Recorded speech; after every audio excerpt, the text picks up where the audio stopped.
About 4 years ago, I had reconstructive ankle surgery. I didn't want that surgery to be something that held me back forever in the future. I wanted to be able to go play sports when I wanted to. I wanted to be able to run. I wanted to be able to jump. I just wanted full control and freedom of my own body.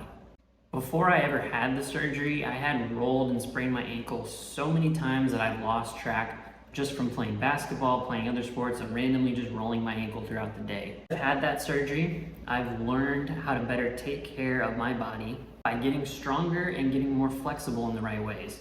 For the last 4 years, I have not had a significant injury. I don't say that to brag, I just say that to show that the things that I've done, the things that I've learned, have resulted in great freedom and success of my body and more confidence to do things than I've ever had before in my life. So I'm going to walk you through step by step what I did directly after my surgery to reduce my inflammation and get back to exercising. The first thing we have to understand is that our body goes through something called an inflammation cycle whenever we injure it or whenever there is some kind of damage in our body. Inflammation is a normal response that our body takes to immediately rush to defend the area of injury and then work on starting the healing process. So for example, if I jam my finger, this finger is gonna swell up a lot, right? And that's gonna be inflammation that's happening in that finger. The same thing happens when you sprain your ankle. If you sprain your ankle, immediately it's going to start swelling up. You're gonna have a little bit of swelling for the next couple days or even weeks. This is a totally normal response. Ideally, our body goes through the inflammation cycle to protect and begin the healing process. Unfortunately, a lot of people have been taught to deal with inflammation by icing or by taking ibuprofen or other over-the-counter medicines, and this isn't exactly the best way to deal with inflammation.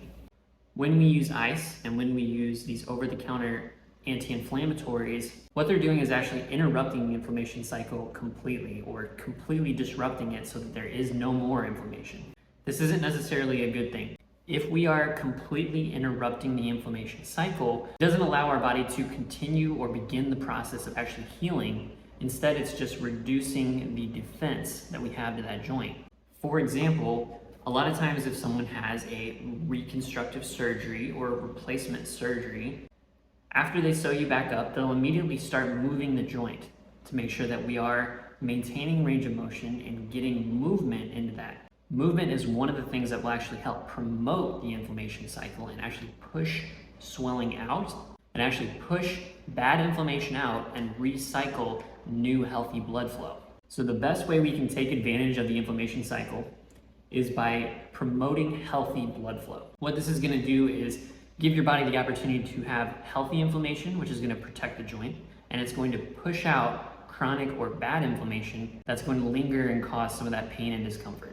First step is to stop taking any over-the-counter medicines that you are using for anti-inflammatories. Now, I'm not a doctor, so if your doctor is prescribing you certain anti-inflammatories directly after surgery, directly after a sprain, anything like that, by all means, take your doctor's advice or do your own research so that you are better well educated about the situation so you can make a better decision.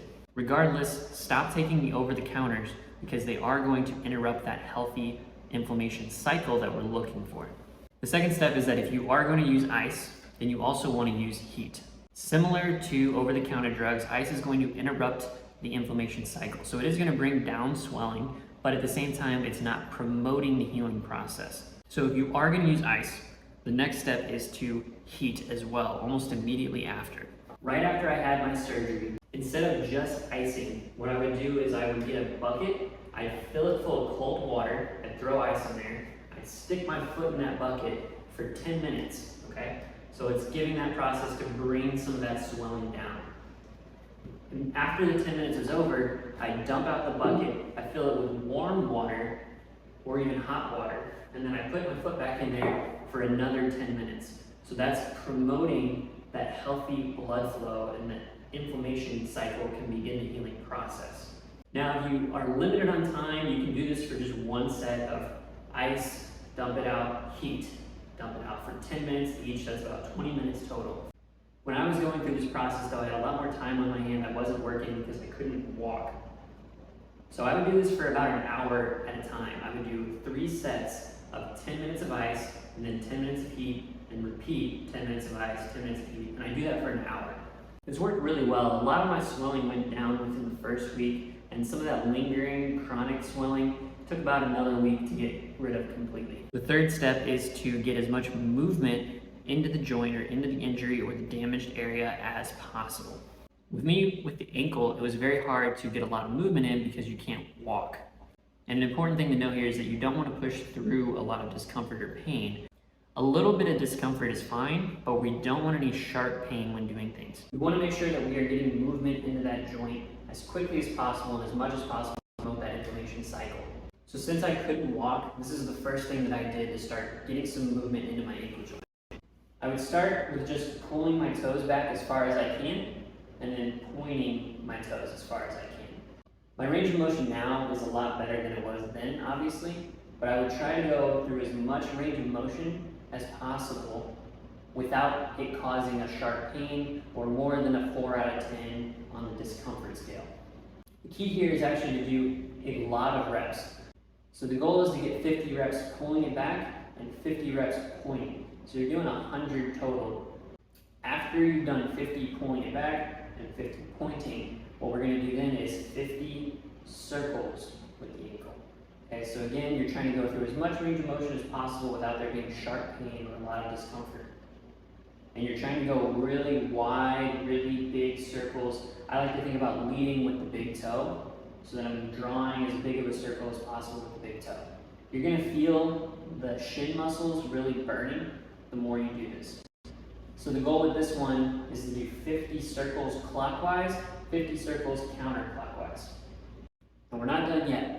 After you're done with 50 going forward and backward, and 50 circles counterclockwise and clockwise, you're going to go back to forward and backward for another 50 reps here, okay? I know that it's a lot, but this is really going to help promote that healthy cycle of blood flow. If you want to make this movement more challenging or progress it or take it up another level, you can use a resistance band and actually wrap it around the ankle here. And you want to wrap it pretty tight, but you're going to work up through the calf and make sure that you cross over the ankle joint completely. And once you get it wrapped, then we can do those same 50 reps to those movements.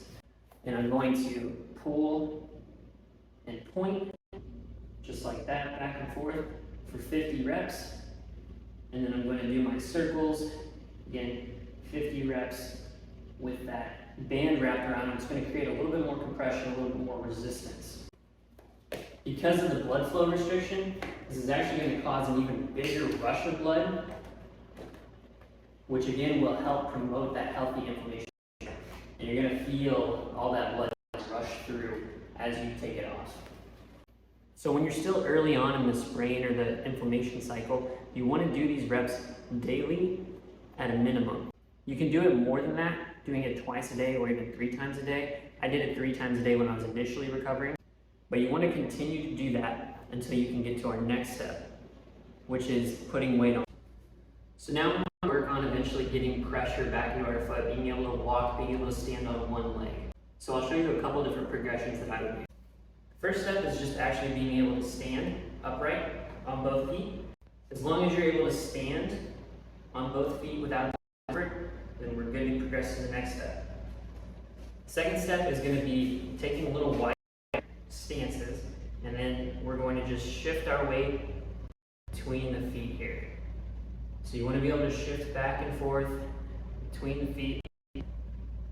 You'll set a timer for about 2 minutes, and you want to just keep shifting back and forth between the 2 feet. If you feel that there is discomfort more on one side or you feel some sensitive spots, feel free to kind of linger through it and work through it. The next step would be forward and backward stance. So you want to just shift your weight forward and backward between the feet here. And you can even use something to hold on to make sure that you have another base of support here. Feel free to use any other external things to help support through that. When you get more comfortable, then we can just move to standing on one leg. And at first, you might need a little bit of external support here, but eventually you want to work to where you're using fingertips, one finger support to no hand support completely. And the goal that we're trying to reach for on a single leg stand is to be able to hold on one leg for at least 1 minute without any